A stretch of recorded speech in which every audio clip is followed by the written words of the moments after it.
नमस्कार,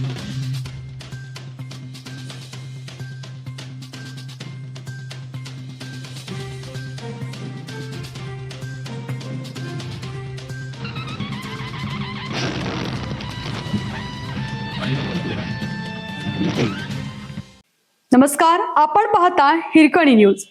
हिरकणी न्यूज प्रत्येक क्षण ताज्या घडामोडी आणि महत्त्वाच्या प्रत्येक बातमीसाठी नेहमी तत्पर.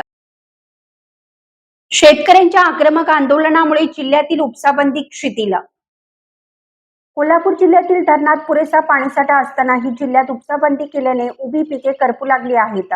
या विरोधात स्वाभिमानी शेतकरी संघटनेचे नेते राजू शेट्टी यांच्या नेतृत्वाखाली जिल्हाधिकारी कार्यालयासमोर आक्रमक आंदोलन झाले.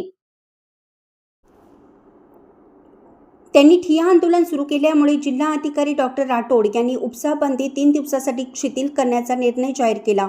जिल्ह्यातील पाणीसाठ्याची वास्तविक परिस्थिती आणि पिकांचे होत असलेले नुकसान पाहून जिल्हाधिकाऱ्यांनी तात्काळ पाणी सोडण्याचा निर्णय जाहीर केला. कोल्हापूर व सांगली जिल्ह्यात उद्या शनिवारपासून 3 दिवसांसाठी शेतीसाठीचा पाणीपुरवठा व उपसा पूर्ववत सुरू करण्याचे आदेश जिल्हाधिकारी डॉक्टर विजय राठोड यांनी दिली. शेतकऱ्यांच्या आंदोलनाला यश मिळाल्याची माहिती स्वाभिमानी शेतकरी संघटनेचे नेते राजू शेट्टी यांनी दिली आहे.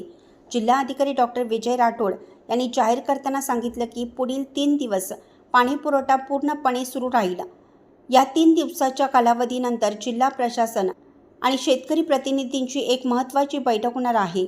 या बैठकीमध्ये जिल्ह्यातील पाणीसाठ्याचा सविस्तर आढावा घेऊन पुढील पाण्याच्या आवर्तनाबाबत अंतिम निर्णय घेतला जाईल.